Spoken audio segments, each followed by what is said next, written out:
Hey everyone, welcome back to another episode of Any Mel. If you haven't been here before, my name is Mel. I'm the host of this channel. Today we'll be doing an analysis on the opening and ending songs of Bleach TYBW Part 2. Please check out a previous video that I also did on TYBW Part 1 analyzing the opening and ending song. But before we walk through essentially all the foreshadowing within the opening and ending songs, I just want to say real quick that Stars, the newest intro song, is so good. And while I liked the opening song for Thousand Year Blood War, wow, that's a mouthful every time, Part 1, I feel like Part 2 really captures Bleach's energy a lot more, and it definitely provides the hype and excitement that Part 2 kind of provides. And can we just say how dope it is that Kubo is using this opportunity in the opening song to act out his love of fashion by decorating all of the different Bleach characters in the most fabulous fashion clothing drip ever? Before I go on to a rant, let's start talking about the opening song and the hidden messagings and foreshadowings within it. While I'll say that Part 1 actually had a lot more foreshadowing or deeper foreshadowing things than Part 2, there are still some notable things to know. So as the opening song starts, Ichigo transitions from his Shinigami wear into regular human clothes, and he's wearing this kind of sporty hoodie sweatpants sort of style. And on his sweatshirt, you'll note that there's a hollow on the front of the sweatshirt, kind of like the symbol of the hollow, and then on his back, there's number 15. That number 15 actually symbolizes Ichigo's birthday, which is July 15th. And rolling into the next scene, we see Ichigo, he disappears out of frame, and then Uryu comes out of a shop. One thing to note is that Ichigo is donned in white and Uryu is donned in black.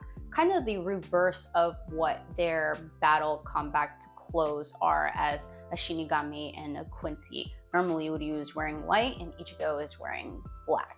I'd also say, and maybe this is kind of obvious, that Uryu kind of wearing black symbolizes the fact that in episode 1 of Thousand Year Blood War Part 2, the Quincy have noted to be hiding within the shadows of the Soul Society, and that's kind of how they've been using it to get into the Soul Society. And as mentioned, Ichigo steps out of frame while Uryu comes in is to symbolize that they keep missing each other, which is kind of like what's happening within Thousand Year Blood War Part 2, the separation. These two are both acting as separate entities, even though they should be on the same side as they kind of always have since more or less the beginning. But it seems like there may be like a misunderstanding in place, and thus they keep missing each other despite being at the same place kind of at the same time.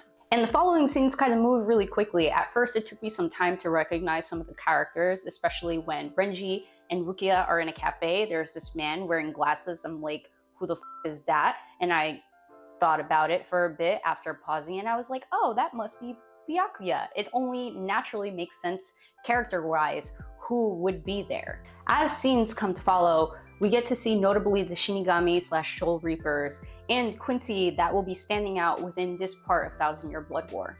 Then we've got Bazby, Kangdu, and Levar playing basketball. We've got Soifon and Omeda in a music shop. The scenes go on to show more Quincy like Bambietta and the rest of her crew, but not really her crew because they don't seem to follow her, in a karaoke room. We then come to find Kyoraku and Zaraki drinking at a bar at which the Now is serving drinks. I'd like to kind of take this moment as like Zaraki and Kyoraku kind of pouring one out for Unohana and Yamamoto because they both passed in Part 1. Got Grammy and Asnode sporting this kind of like punk rocker vibe, which I feel like suits Asnode a lot based on his character design. And then a really odd combination that didn't make sense to me until I saw one of the later episodes of Thousand Year Blood War was Ganchu and Shuhei, along with Yumichika and Ikaku, all within one place. And in my mind, I'm thinking like, how does this connect? And in the later episodes, it's shown that Shuhei actually runs into Ikaku and Yumichika during Part 2 of Thousand Year Blood War. And then we kind of wrap up all of these scenes of displaying the different key Quincy's and Shinigami with Uryu arriving on a helicopter character pad where Yuhaba and Hasfalt,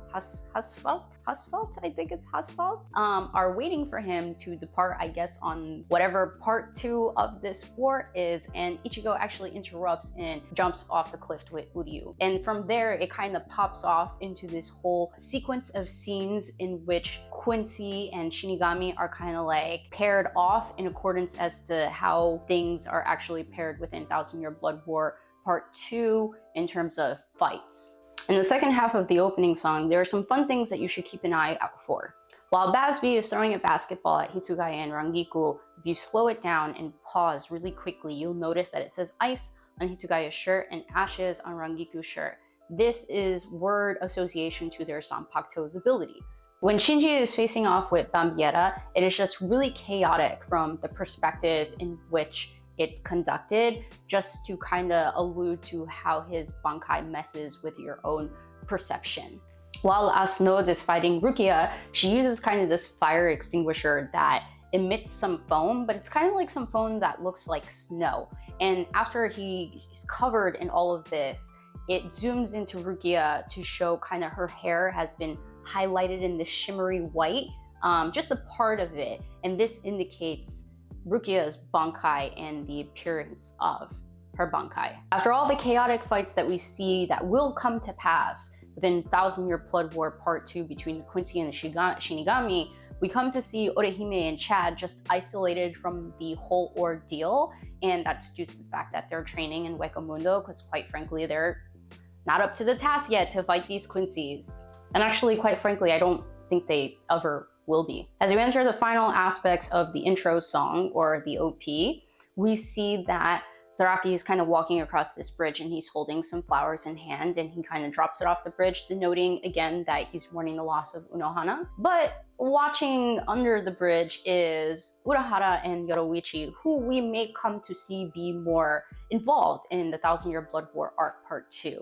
We haven't seen Yoruichi as of yet, not in Part 1 or Part 2, but we have seen Urahara here and there, and he's kind of made his presence more physically known in some of the early episodes of Part 2. And as we round out the intro, we see Uryu and Ichigo crash into a music shop, which I thought it was well constructed, like the instruments that each of them was given.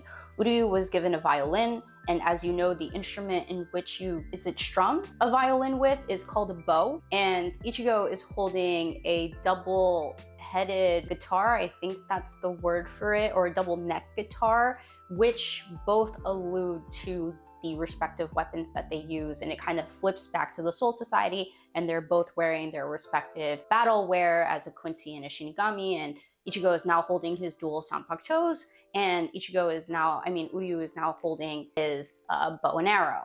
And that kind of rounds out the opening song. I want to say most of any foreshadowing that happened in the opening and ending song only really happened in the opening song. There wasn't much that was happening in the ending song. For the ending song, we see these shadows kind of lurking in the Soul Society behind all of the Shinigami. And again, mentioned in episode 1 of Part 2, this is where the Quincy kind of have been hiding, waiting to launch their second invasion. Or actually, I think that's where they've been hiding the whole time.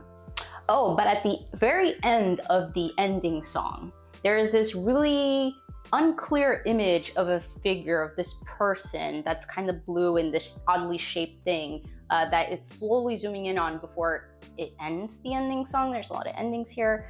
We don't really know who that is yet. If you read the manga, you totally know who that is, and I really, really, really want to say it, but this will spoil so much that I'm not going to.